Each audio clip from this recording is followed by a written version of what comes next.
मौके के मौजूद तब के पत्रकार ने जो कुछ भी देखा और संपादित किया, वो खुलासा कांग्रेस के चरित्र पर ऐसा धब्बा है जो शायद कभी मिटाए न मिटे। जी हाँ, कुंभ को लेकर अलग अलग अपडेट्स आप तक लगातार पहुंच रही हैं, लेकिन इस महापर्व से जुड़ा एक ऐसा मंजर आपको जरूर जानना चाहिए जिससे आप वाकिफ हो सके कि इस तरह के महा आयोजन से कुछ कथित लिब्रांडुओं को मिर्च क्यों लग जाती है। साल था 1954, आजादी के बाद प्रयागराज में आयोजित पहला कुंभ। तब के प्रधानमंत्री जवाहरलाल नेहरू और उस समय राष्ट्रपति रहे डॉक्टर राजेंद्र प्रसाद भी पहुंचे थे, लेकिन उनका पहुंचना इतना दुर्भाग्यपूर्ण था कि 1000 से ज्यादा लोगों को अपनी जान गंवानी पड़ी और 2000 से ज्यादा लोग गंभीर रूप से घायल भी हो गए।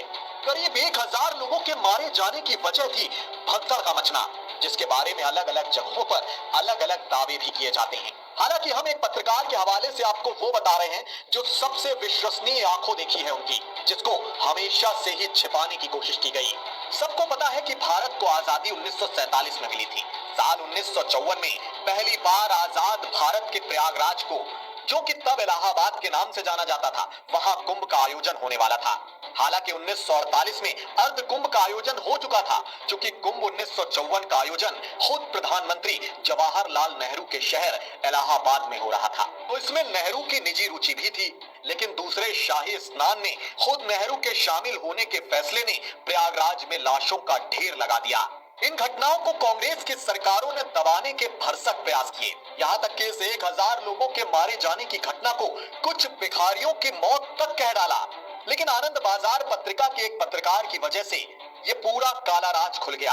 सबूत के तौर पर तस्वीर भी छप गई। बावजूद इसके इस घटना को कांग्रेसियों ने पूरी ताकत से छिपाने की कोशिश की। हालांकि इस घटना के खुल जाने और हादसे के चलते निराशा में घिर चुके उस समय के मुख्यमंत्री गोविंद वल्लभ पंत बेहद नाराज हुए थे और पत्रकार के लिए बेहद अभद्र शब्द का इस्तेमाल भी कर दिया था। ये दिन था 3 जनवरी 1954। मौका था कुंभ के दूसरे शाही स्नान यानी कि मौनी अमावस्या का। जवाहरलाल नेहरू खुद प्रयाग पहुंचे थे और उनके साथ थे राष्ट्रपति डॉक्टर राजेंद्र प्रसाद। समय था सुबह के करीब 10:20 का। तब नेहरू जी और राजेंद्र बाबू की कार त्रिवेणी रोड से आई और बैरियर को पार करके किला घाट की ओर बढ़ने लगी। इस दौरान नेहरू को देखने के लिए भीड़ उमड़ पड़ी, तो मेले में आ रहा हुजूम और मेले से निकल रहा हुजूम आमने सामने आ गया। भगदड़ मच गई, लोग खाई से नीचे गिरने लगे, तो पास का ही बड़ा कुआं लाशों से मिनटों के अंदर भर गया।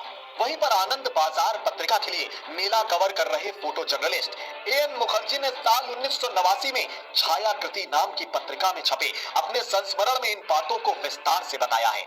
दरअसल इस मेले में हुए हादसे की भयावहता की पोल उन्हीं की तस्वीर से खुल गई थी।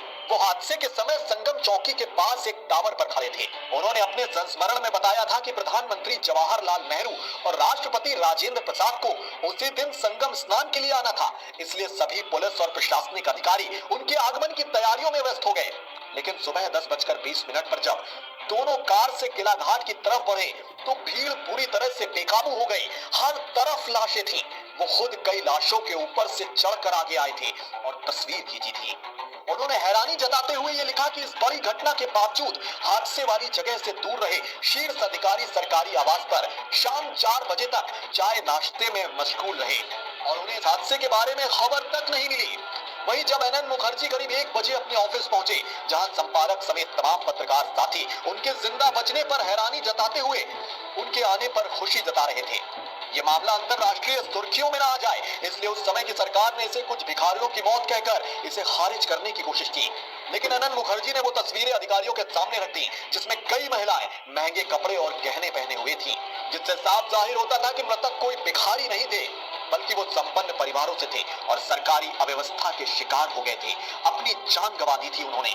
और भी ज्यादा गौर करने वाली बात यह है कि इस घटना में मारे गए लोगों के शव किसी को नहीं दिए गए, बल्कि ढेर के ढेर लगाकर सामूहिक रूप से जला दिए गए, बिना किसी को इत्तला दिए। एनएन मुखर्जी ने बताया था कि वो किसी तरह से उन शवों के ढेर के पास पहुंचे थे। उन्होंने पुलिस कर्मियों के पैर पकड़ते हुए उनसे कहा था कि वो अपने मृत दादी को आखिरी बार देखना चाहते हैं, जिसके बाद उन्हें शवों के पास जाने दिया गया। इस बीच एनएन मुखर्जी ने चुपके से छोटे कैमरे से सामूहिक रूप से जलाए जा रहे शवों की तस्वीर खींच ली थी।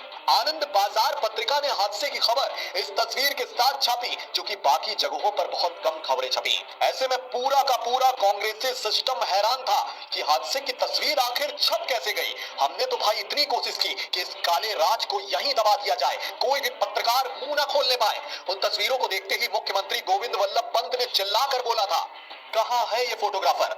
फोटोग्राफर के पहले उन्होंने एक आपत्तिजनक शब्द का इस्तेमाल भी किया था, जो कि हम आपको यहाँ नहीं बता सकते। एनएन मुखर्जी ने कहा कि इस बड़े हादसे से सबक लेकर सरकार ने आगे के सभी कुंभ मेलों के लिए महीनों सालों पहले से व्यवस्था करनी शुरू की थी। हालांकि इस घटना के दौरान जवाहरलाल नेहरू की मौजूदगी को छिपाने के प्रयास अब तक चले आ रहे हैं, लेकिन हमने उस पत्रकार की रिपोर्ट को आप सबके सामने रखा है। इस पूरी घटना को हमेशा से छिपाने की कोशिश होती रही है, तथ्यों को भी लगातार तोड़ मरोड़ कर पेश किया जाता है। साल 2019 में प्रधानमंत्री नरेंद्र मोदी ने कौशाम्बी की एक जनसभा से इस वाकये का जिक्र भी किया था। उन्होंने लौहमर्शक घटना को छिपाने दबाने के प्रयास किए गए, इसका जिक्र किया था। इसके बाद तो मानो पालतू मीडिया गैंग को कोई चारा मिल गया हो, तुरंत ऐसे ही गवाह पेश किए गए जिनका उस स्थान से कोई खास लेना देना नहीं था, और जवाहरलाल नेहरू के इस कारनामे को छिपाने के लिए सुनी सुनाई बातें दोबारा छापी जाने लगी। इस मामले को लेकर 12 साल पहले दैनिक भास्कर ने भी एक रिपोर्ट छापी थी, लेकिन उसमें भी नेहरू की संलिप्तता को छिपा दिया गया था। बता दें कि हादसे के बाद एक और चर्चित अखबार ने इस घटना में सरकारी अधिकारियों के हवाले से सिर्फ 300 लोगों के मारे जाने की बात ही प्रकाशित कर दी थी। हालांकि टाइम मैगजीन ने हादसे में 500 लोगों के मारे जाने की बात कही थी, लेकिन नेहरू की मौजूदगी को हर तरफ से छिपाने की कोशिश की गई। ऐसा ही एक किस्सा बीबीसी हिंदी ने भी छापा है, जिसमें उसने ये बताने की कोशिश की है कि उस समय का मीडिया बेहद आजाद था, लेकिन एनएन मुखर्जी को वो भूल गया और ये साबित करने की कोशिश में पूरा जोर लगा दिया कि उस हादसे की वजह जवाहरलाल नेहरू नहीं थे। यही नहीं, बीबीसी ने तो ये भी झूठ स्थापित करने की कोशिश की कि जवाहरलाल नेहरू घटना के समय प्रयागराज में थे ही नहीं। अलबत्ता इस मीडिया हाउस ने राष्ट्रपति राजेंद्र प्रसाद को जरूर फंसाने की कोशिश की कि उनके सामने ही ये पूरी भगदड़ हुई और लाशों के ढेर लग गए। खैर दोस्तों, कांग्रेस के इस काले इतिहास को लेकर आपका व्यक्तिगत नजरिया क्या है? अपनी कीमती राय हम तक जरूर पहुंचाएं। शुक्रिया, नमस्कार।